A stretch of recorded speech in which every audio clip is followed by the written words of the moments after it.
Break के बाद आप सभी का स्वागत है और अब बात दिल्ली दरबार में गुहार की। कोविड सहायकों ने दिल्ली दरबार में गुहार लगाई है। सोनिया के चीफ सेक्रेटरी से कोविड स्वास्थ्य सहायक पीपी माधवन कोविड स्वास्थ्य सहायकों ने मुलाकात की है। पीपी माधवन से सुखजीत अटवाल की मुलाकात हुई है। पीपी माधवन ने सकारात्मक आश्वासन दिया है। सुखजीत अटवाल ने कहा, खुश हैं पर संतुष्ट नहीं, हमारी मांग पूरी होगी तभी संतुष्ट होंगे।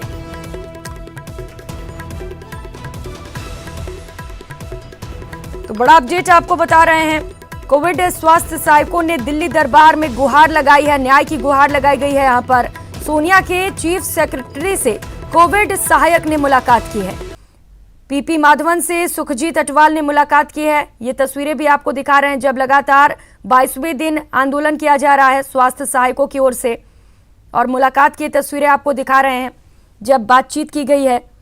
तो पीपी माधवन ने फिलहाल सकारात्मक आश्वासन दिया है। दो अलग अलग तस्वीरें आपको टीवी स्क्रीन पर दिखा रहे हैं, दिल्ली से और जयपुर से ये तस्वीरें हैं। ये दिल्ली की तस्वीर जहां पर कोविड स्वास्थ्य सहायक का एक दल पहुंचा हुआ है और यहां पर पहुंचकर सोनिया के चीफ सेक्रेटरी से मुलाकात की है। और दूसरी तस्वीर आप देख सकते हैं, जयपुर से ये तस्वीर है जहां पर जब कैबिनेट मंत्री प्रताप सिंह खाचरियावास कोविड स्वास्थ्य सहायकों से मिलने पहुंचे तो फिलहाल दोनों ओर से सकारात्मक आश्वासन मिला है। और दिल्ली से हमारे साथ सहयोगी राजीव तिवारी इस वक्त जुड़ चुके हैं। राजीव, मुलाकात की गई है सोनिया के चीफ सेक्रेटरी से, लेकिन सुखजीत अटवाल का भी यही कहना है कि वो संतुष्ट नहीं है इस मुलाकात से। बिल्कुल, अगर देखा जाए तो राजस्थान के ही नेता हैं अशोक तंवर, जो दिल्ली में रहते हैं और सोनिया गांधी के घर से अटैच हैं, तो उन्हीं के माध्यम से मुलाकात हुई है। अशोक तंवर ने भी कहा कि हमको जयपुर से फोन आया था, उसके बाद हमने जो है सुखजीत अटवाल की मुलाकात तय की और आज अभी मुलाकात जो हुई है वह सोनिया गांधी के चीफ सेक्रेटरी से हुई है। तो इस मुलाकात में आश्वासन मिला है सकारात्मक, जिसको लेके सुखजीत ने यही कहा कि हम खुश जरूर हैं लेकिन संतुष्ट नहीं है, क्योंकि जब तक हम लोग की मांग पूरी नहीं होगी तब तक हम लोग संतुष्ट नहीं होंगे। हम लोग 22 दिन से जयपुर में धरना दे रहे हैं, कोई सुनने वाला नहीं है, मजबूरी में जो है दिल्ली आना पड़ा। और यहाँ पे मेरी जो मुलाकात हुई है चीफ सेक्रेटरी पीपी माधवन से, तो जरूर अच्छा लगा है। लेकिन जब कोई बड़ा नेता इस पर एक्शन ले, वहाँ पे जाए और आगे की प्रक्रिया के बारे में बताए, उसके बाद ही जो है हम अपना अगला रणनीति बताएंगे कि अब हमको क्या करना है। फिलहाल अभी हम दिल्ली में ही रहेंगे और शाम तक और भी हमारे लोग आएंगे, तो आगे की रणनीति हम लोग काम करेंगे कि कैसे क्या कुछ करना है। जी, लेकिन राजीव, जब मुलाकात हो रही तो पीपी माधवन जब वहां मौजूद थे तो उनका क्या कुछ कहना था? पीपी माधवन जो है सोनिया गांधी के घर के अंदर थे, लिहाजा आम लोगों से नहीं मुलाकात हो पाई। वहाँ जो मुलाकात हुई है वहाँ पे 3 ही लोग थे, पीपी माधवन थे और सुखजीत अटवाल थे और अशोक तंवर जो कि राजस्थान कांग्रेस के नेता भी हैं, 3 लोग मौजूद थे। और उस दौरान जो है मुलाकात हुई है, उन्होंने लगातार अपील किया कि आप लोग जो धरना दे रहे हैं तो मैडम तक आप लोग की बात पहुंचाई जाएगी, उसके माध्यम से मुख्यमंत्री अशोक गहलोत तक बात रखी जाएगी और सकारात्मक एक्शन लिया जाएगा, आप लोग की मांगों पर ध्यान दिया जाएगा। फिलहाल आप लोग दिल्ली में प्रदर्शन न करें तो अच्छा रहेगा, इस तरह की बातें हुई है। तो उसी पे सुखजीत अटवाल ने कहा कि मैं खुश जरूर हूँ उनकी बातों से जो आश्वासन मिला है, लेकिन संतुष्ट नहीं हूँ। संतुष्ट तभी होऊंगा जब मेरी मांग पूरी हो जाएगी।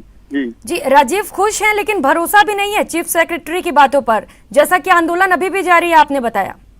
बिल्कुल, भरोसा बिल्कुल नहीं है इन लोगों को। और शाम तक इनके, जैसा कि इनका कहना है कि शाम तक और भी हम कोशिश करते हैं नेताओं से मुलाकात हो जाए। साथ ही दिल्ली में है तो चाहते हैं कि विपक्ष के बीजेपी है उससे जो है उसके बड़े नेताओं से यहाँ पे दिल्ली में मुलाकात हो जाए और आगे की रणनीति पे लोग काम करें, लोगों को समर्थन इनको मिले।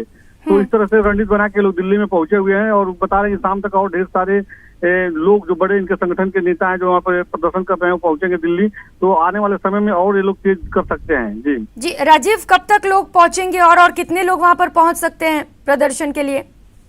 अभी तो देखिए जो लोग पहुंचे हैं उनकी संख्या बहुत ही कम है, गिन करके 5 लोग ही पहुंचे हुए हैं। लेकिन इनका कहना है कि और 5 लोगों का एक दल पहुंचा है दिल्ली और अभी जो सकारात्मक बातें नहीं हो पा रही हैं और या कुछ उचित आश्वासन नहीं मिल पा रहा है, तो आने वाले समय में और लोग पहुंचेंगे। फिलहाल शाम तक बता रहे हैं कि लगभग 50 की संख्या में और जो है इनके लोग पहुंचेंगे दिल्ली और कल से और तेज करेंगे लोग यहाँ पे अपना प्रदर्शन। ठीक है राजीव, यानी कि जो ये प्रदर्शन है वो कहीं से भी थमता हुआ नजर नहीं आ रहा है। आश्वासन का अब फर्क नहीं पड़ रहा है क्योंकि लगातार लोगों को सिर्फ आश्वासन मिल रहा है, कहीं से भी मांग पूरी होती नजर नहीं आ रही है। बहुत शुक्रिया आपका राजीव तमाम जानकारियों के लिए।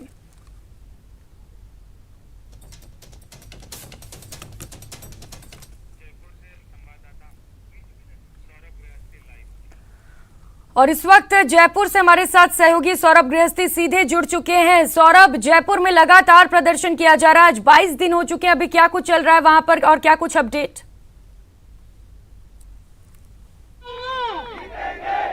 बिल्कुल, देखिए आंदोलन लगातार जारी है और धरने की तस्वीर आपको फिर एक बार दिखाना चाहेंगे किस प्रकार से नारेबाजी और संबोधनों का दौर जो है वो लगातार जारी है। अलग अलग संगठन जो है वो तमाम कोविड स्वास्थ्य सहायकों को समर्थन देते हुए यहाँ पर नजर आ रहे हैं। चूंकि जिस प्रकार से मंत्री प्रताप सिंह खाचरियावास ने आज 1 बजे जो मीटिंग होने है मुख्यमंत्री के साथ, उसमें कोविड स्वास्थ्य सहायकों का मुद्दा उठाने का आश्वासन जो है वो दिया है। इसलिए आज से तमाम कोविड स्वास्थ्य सहायकों की उम्मीद जो है वो मुख्यमंत्री के साथ प्रताप सिंह खाचरियावास की बैठक पर लगी हुई है।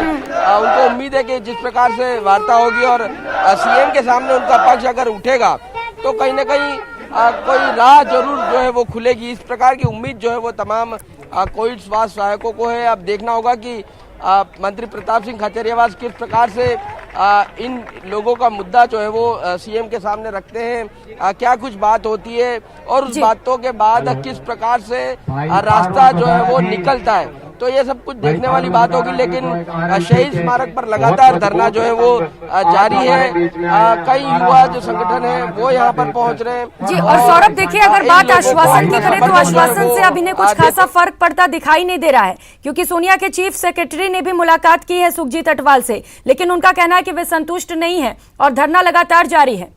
इनके पीछे किसी राजनेता का हाथ है, इनके पीछे किसी जो मैंने जिस प्रकार से बताया कि दिल्ली में तो आज मुलाकात चली नहीं है, लेकिन आज हमारे घर वाले हमारे भाइयों का बड़ा बयान आया, उन्होंने साफ तौर पर मदद करने का आश्वासन जो है वो दिया है। इस लिहाज से अब देखना होगा, क्योंकि मुख्यमंत्री से वार्ता होगी और मुख्यमंत्री क्या कुछ कहते हैं, क्या कुछ डायरेक्शन देते हैं और किस तरह से इनकी राहें जो है वो आसान होती है, वो देखने वाली बात होगी। तो 1 बजे की जो मीटिंग जो मुख्यमंत्री के साथ हो रही है उसमें जो है पता चल पाएगा उसके बाद कि किस प्रकार से रास्ता जो है वो निकला है, क्या कुछ इनके लिए हो सकता है। इन तमाम चीजों के बारे में जो है वो मीटिंग होने के बाद ही पता चल पाएगा। लेकिन प्रताप सिंह खाचरियावास ने साफ तौर पर कहा था कि मुख्यमंत्री के सामने इन लोगों की मांग जो है वो उठाऊंगा और इन लोगों को वापस से संविदा पर ही लगाया जाए, उस प्रकार की बात जो है वो की जाएगी। तो कुछ लोग हैं उनसे बात करने की कोशिश कर लेते हैं।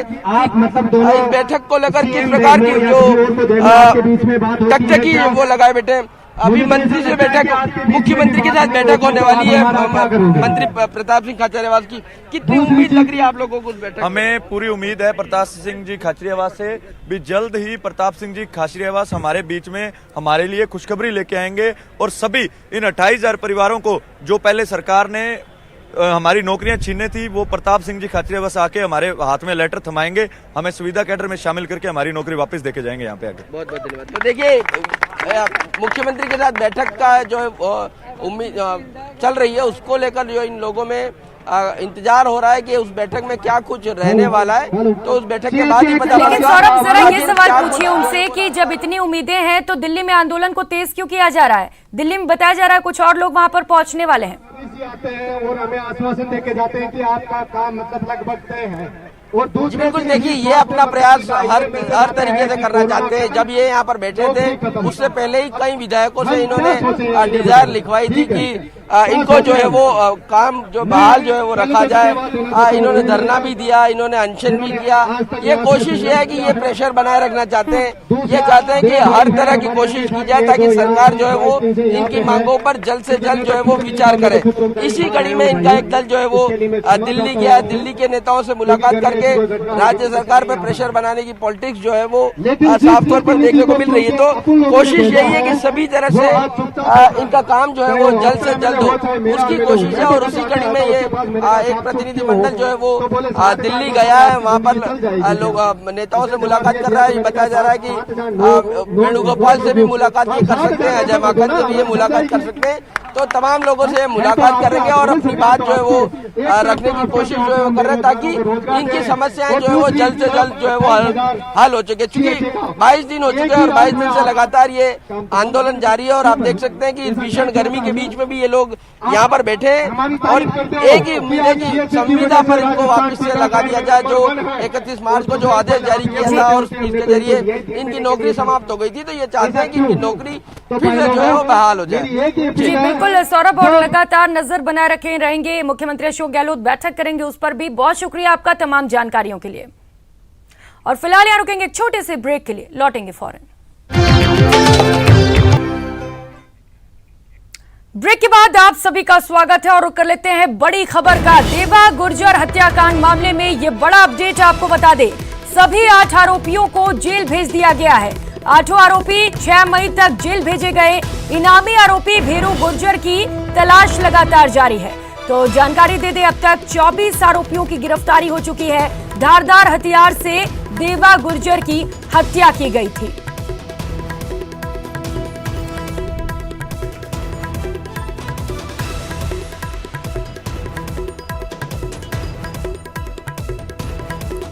तो बड़ी खबर आपको बता रहे हैं, देवा गुर्जर हत्याकांड से जुड़ा ये बड़ा अपडेट। सभी 8 आरोपियों को जेल भेज दिया गया है। 8 आरोपी 6 मई तक जेल भेजे गए हैं। ये सभी देवा गुर्जर हत्याकांड में शामिल थे। तो लगातार पुलिस को सफलता मिलती हुई और इस बीच इनामी आरोपी भीरू गुर्जर की तलाश भी लगातार जारी है। पुलिस पूरी मुस्तैदी से आरोपी की तलाश में जुटी हुई है। तो उम्मीद जताई जा रही है कि जल्द ही आरोपी भीरू गुर्जर को भी पुलिस तलाश कर लेगी और पुलिस को कामयाबी मिलेगी। और कर लेते हैं अगली खबर का। टंकी पर एक युवक चढ़ा हुआ है। इंसाफ के लिए युवक टंकी पर चढ़ा है। बहन की मौत के मामले में कार्रवाई की मांग की जा रही है। छत से गिरकर युवती की मौत हुई थी। मृतका के भाई ने हत्या के आरोप लगाए हैं। हत्यारों की गिरफ्तारी की मांग की जा रही है। तो वहीं युवक से लगातार प्रशासन समझाइश भी कर रहा है। सीकर के रेवासा की ये घटना है। ये तस्वीरें भी आपको दिखा रहे हैं, जहां पर एक युवक बहन के इंसाफ के लिए टंकी पर चढ़ा हुआ है। आप तस्वीरें देख सकते हैं। लगातार प्रशासन की ओर से समझाइश की जा रही है, टंकी से उतरने की अपील की जा रही है, लेकिन युवक का कहना है जब तक आरोपियों की गिरफ्तारी नहीं होगी वो टंकी से नहीं उतरेगा। सीकर के रेवासा की ये घटना आपको बता रहे हैं, जहां पर छत से गिरने से एक युवती की मौत हो गई थी, लेकिन भाई का कहना है कि बहन की हत्या की गई है और हत्या के मामले में इंसाफ की मांग की जा रही है। इसी को लेकर युवक टंकी पर चढ़ गया है। तो लगातार जो वहां पर लोग मौजूद हैं उससे समझाइश कर रहे हैं, अपील कर रहे हैं, गुजारिश कर रहे हैं कि वो टंकी से नीचे उतर जाए, लेकिन युवक मानने को तैयार नहीं है।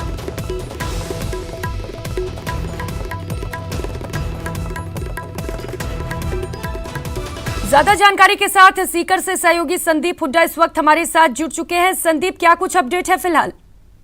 जी बिल्कुल, देखिए प्रियंका, जब से ये युवक जो है टंकी पर चढ़ा हुआ था उसके बाद से लगातार जो पुलिस के और जो प्रशासन के अधिकारी हैं वो समझाइश कर रहे हैं, लेकिन युवक का बार बार ये कहना है कि उसकी जो बहन है उसकी हत्या की गई है और चोमू में उसे छत से गिराया गया है। इसलिए जब तक उस मामले में न्याय नहीं मिलेगा तब तक वो टंकी से नहीं उतरेगा। इसके बाद जो उसके परिजन है वो चोमू गए हैं। बताया जा रहा है कि चोमू पुलिस इस मामले में हत्या का मुकदमा दर्ज करेगी। युवक की शर्त थी कि हत्या का मुकदमा दर्ज किया जाए और हत्या का मुकदमा दर्ज होने के बाद जो है वो युवक वहां से उतर सकता है। तो फिलहाल उसके परिजन यहाँ से सीकर से चोमू पहुंचे हैं और वहां पर अब अगर वहां की पुलिस हत्या का मुकदमा दर्ज करती है तो उसके बाद जो युवक है वो नीचे उतर सकता है। लेकिन संदीप, युवती की मौत आखिर हुई कैसे थी? क्योंकि बताया जा रहा है कि छत से गिरकर मौत हुई थी, लेकिन यहाँ पर हत्या के आरोप लगाए जा रहे हैं। क्या पोस्टमार्टम किया गया था शव का? यही बताया जा रहा है। जो युवक है उसका ये कहना है कि वो उसकी जो बहन है वो छत से खुद नहीं गिरी थी, बल्कि उसे वहां से गिराया गया था और किसी ने उसकी हत्या किया। तो इसी के लिए वो जांच की मांग कर रहा है। आखिर की 5वीं मंजिल से जो है चोमू में युवती गिरी थी, उसको वो खुद नहीं गिरी थी, किसी ने हत्या करके उसको वहां से गिराया। यही जांच की मांग कर रहा है और इसी को लेकर के हत्या का मुकदमा जो है वो दर्ज करवाया जा रहा है। तो क्या कहना है पुलिस का मामले पर संदीप? क्या पुलिस इसको हत्या के एंगल से देख रही है? सीकर पुलिस का ये कहना है कि यहाँ से जो है वो उसके जो परिजन हैं वो चोमू भेज दिए गए हैं, और चोमू पुलिस, क्योंकि मामला जो है पूरा जयपुर जिले का घटना वहां पर हुई है, तो वहां पर भेज दिया गया, और अब वहां की पुलिस जो है वो आगे की कार्रवाई करेगी। ठीक है, लेकिन संदीप, अभी जहां पर ये युवक चढ़ा हुआ है, क्या वहां पर प्रशासन मौजूद है? कोशिश की जा रही है युवक को नीचे उतारने की? बिल्कुल बिल्कुल, जो पुलिस के अधिकारी हैं, प्रशासन के अधिकारी हैं, तमाम वहां पर मौजूद हैं, और समझाइश करके किसी भी तरह से युवक को जो है वो नीचे उतारने की कोशिश की जा रही है। अभी मौजूदा क्या स्थिति है वहां पर संदीप? लोगों की भीड़ भी इकट्ठा हो गई होगी। देखिए, भीड़ काफी, पहले तो काफी भीड़ हो गई थी, लेकिन तेज धूप की वजह से, क्योंकि लोग भी जो है वो अब कोई ज्यादा नहीं है, और दूसरी जो है कि पुलिस का ये कहना है कि जब मांग जो है वो लगभग वहाँ जो हत्या का मुकदमा वहाँ दर्ज हो जाएगा, तो ठीक है संदीप, ठीक है, नजर बनाए रखेंगे। बहुत शुक्रिया आपका तमाम जानकारियों के लिए। और रुक लेते हैं एक और बड़ी खबर का। जोधपुर से खबर है, जहां पर एक स्वर्ण व्यवसायी की हत्या से सनसनी फैल गई है। अपराधियों ने बुधवार की रात 24 साल के व्यवसायी अनिल सोनी को अगवा कर लिया और फिर उसका जला हुआ शव गुरुवार को उदयपुर के सायला थाना इलाके में मिला। जानकारी के मुताबिक अनिल सोनी बुधवार की रात अपनी दुकान बंद कर निकल रहा था, तभी उसे जानलेवा पाक विस्थापित राजू माली नाम का शख्स वहां आया और उसी की कार में बैठाकर अगवा कर लिया। कहा जा रहा है कि उस समय अनिल के पास आधा किलो सोना और 10 किलो चांदी था।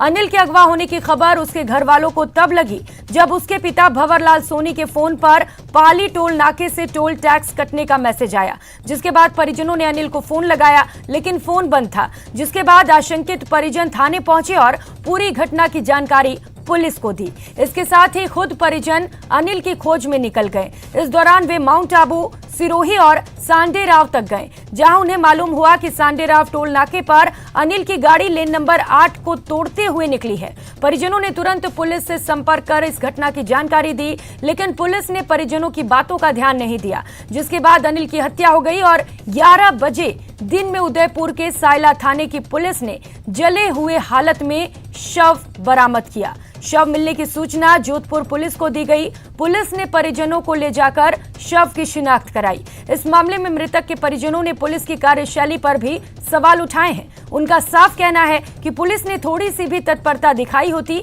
तो अनिल की हत्या नहीं हुई होती।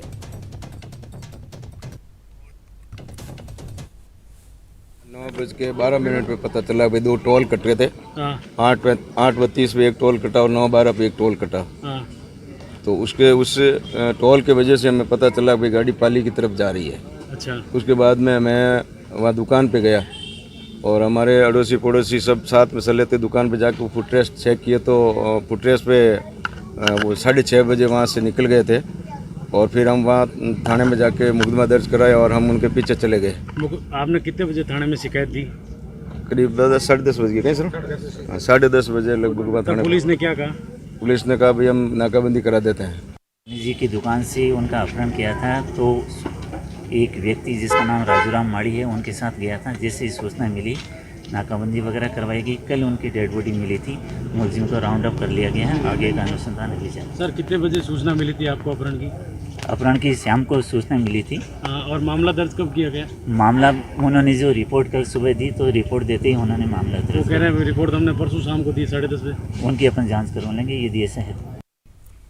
और रुक लेते हैं बड़ी खबर का। मुख्यमंत्री अशोक गहलोत एक्शन मोड में हैं। सीएमआर में RUIDP पर मीटिंग ली गई। सीएम गहलोत की अध्यक्षता में बैठक का आयोजन हुआ। यूडीएच मंत्री शांति धारीवाल भी बैठक में मौजूद रहे। मुख्य सचिव उषा शर्मा समेत आला अधिकारी भी बैठक में मौजूद रहे। तो Rajasthan urban infrastructure development project को लेकर यह बैठक की गई। मुख्यमंत्री अशोक गहलोत राजस्थान के विकास को लेकर एक्शन मोड पे हैं और इसी को लेकर यह बैठक की गई है। सीएम गहलोत की अध्यक्षता में यह बैठक हुई, जिसमें यूडीएच मंत्री शांति धारीवाल भी मौजूद रहे। ये तस्वीरें आपको दिखा रहे हैं बैठक की, जहां पर मुख्य सचिव उषा शर्मा समेत तमाम आला अधिकारी भी बैठक में मौजूद रहे। तो विकास के कार्यों की समीक्षा की गई। और खबरों में आगे बढ़ेंगे। हनुमानगढ़ जिले के नोहर में देर रात प्लाईवुड की फैक्ट्री में आग लग गई। थोड़ी ही देर में आग ने विकराल रूप धारण कर लिया। इस दौरान फैक्ट्री में रखा एक गैस सिलेंडर भी धमाके के साथ फट गया। शुरू में दमकल और टैंकरों से आग पर काबू पाने की कोशिश की गई, लेकिन सफलता न मिलने पर आसपास के शहरों और पड़ोसी राज्य हरियाणा से दमकलें मंगवाई गई। तब जाकर सुबह तक आग पर काबू पाया जा सका। फिलहाल आग लगने के कारणों का खुलासा नहीं हुआ है, लेकिन आग से फैक्ट्री में लाखों रुपए का नुकसान हुआ है। तो ये तस्वीरें भी आपको दिखा रहे हैं। हनुमानगढ़ से ये तस्वीरें हैं जहां पर एक फैक्ट्री में आग लग गई। किन कारणों से आग लगी फिलहाल इसका खुलासा नहीं हो सका है, लेकिन लाखों का नुकसान बताया जा रहा है।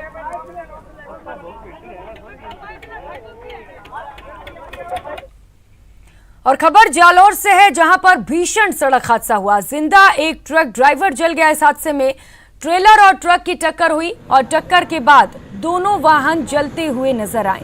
जालौर के चीतलवाना के मीठी बेरी में यह हादसा हुआ है। दोनों वाहनों में भीषण आग लग गई।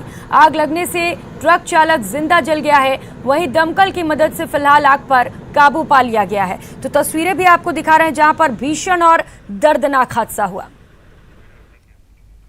उधर भरतपुर में बस पलटने से बस ड्राइवर की मौत हो गई, जबकि करीब 18 यात्री घायल हो गए। यह हादसा सेवर थाना इलाके के जाटोली घना के पास एनएच पर हुआ। बस उत्तर प्रदेश से आ रही थी, तभी आगे चल रहे भूसा लदे ट्रैक्टर के कारण बेकाबू हो गई और पलट गई। घटना की सूचना मिलते ही सेवर थाना पुलिस मौके पर पहुंची और स्थानीय लोगों की मदद से अस्पताल पहुंचाया। बस उत्तर प्रदेश के उरई से जयपुर जा रही थी। जयपुर जा रहे थे सर। तो जयपुर से हम सो रहे थे हम लोग।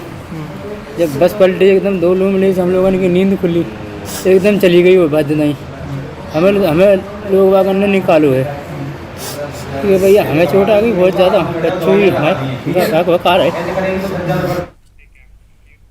आज पूरे विश्व में अर्थ डे मनाया जा रहा है और इस मौके पर हम आपको ये बताने जा रहे हैं कि अपना प्रदेश राजस्थान किस तरह सोलर पावर जनरेशन के जरिए प्रदूषण कम करके धरती को बचाने की कोशिश में लगा है। हर साल की तरह इस साल भी अर्थ डे मनाया जा रहा है और खास बात यह है कि इस बार अर्थ डे का थीम रखा गया है इन्वेस्ट इन आवर प्लैनेट, यानी अपनी धरती के लिए इन्वेस्ट कीजिए। इस थीम का मरुधरा के उस संदेश से भी गहरा नाता है कि सोलर एनर्जी के जरिए न केवल हम अपनी धरती को प्रदूषण से बचा पाएंगे, बल्कि उसके जीवन को भी बढ़ा पाएंगे। आपको बता दें कि राजस्थान सोलर पावर जनरेशन में पूरे देश में अव्वल है और यहाँ 17,000 मेगावाट से भी ज्यादा बिजली का उत्पादन सोलर एनर्जी के जरिए होता है। सोलर एनर्जी में भारत के टॉप 5 स्टेट की बात करें तो 17,040.62 मेगावाट बिजली उत्पादन के साथ राजस्थान नंबर 1 पर है। 16,587.90 मेगावाट क्षमता के साथ गुजरात दूसरे स्थान पर है। 16,099 मेगावाट क्षमता के साथ तमिलनाडु तीसरे स्थान पर आता है। 15,904.59 मेगावाट क्षमता के साथ कर्नाटक चौथे स्थान पर है। 10,657.8 मेगावाट क्षमता के साथ महाराष्ट्र 5वें नंबर पर है। सोलर एनर्जी के क्षेत्र में भले ही राजस्थान पूरे देश में अव्वल हो, लेकिन बिजली उत्पादन के क्षेत्र में मरुधरा का एक स्याह पहलू भी है और वो ये है कि राजस्थान में 50% से ज्यादा बिजली उत्पादन कोयला आधारित पावर प्लांट से हो रहा है और कोयले की कमी की वजह से उसे कई मुश्किलों का सामना भी करना पड़ रहा है। कि कोयला आधारित विद्युत हमारे थर्मल प्लांट्स राजस्थान में काफ़ी ज़्यादा है और हमारा जो कंजप्शन बिजली का है उसमें ज़्यादातर प्रतिशत जो है शेयर कोयले के माध्यम से बिजली बना करके हमारे प्रदेश के उपभोक्ताओं को देने का है। अभी छत्तीसगढ़ में हमारी जो माइंस पिछले कई वर्षों से चल रही है कोल माइंस, उसमें ऑलमोस्ट कोयला समाप्त होने की तरफ है, बहुत कम बचा है। कोयला का भंडार सीमित है और सूर्य की ऊर्जा असीमित। ऐसे में राजस्थान जिस पथ पर चल रहा है वो सुनहरे भविष्य और स्वस्थ धरती का आधार है। वैसे हम आपको अर्थ इस बुलेटिन में फिलहाल इतना ही। मुझे दीजिए इजाजत। नमस्कार।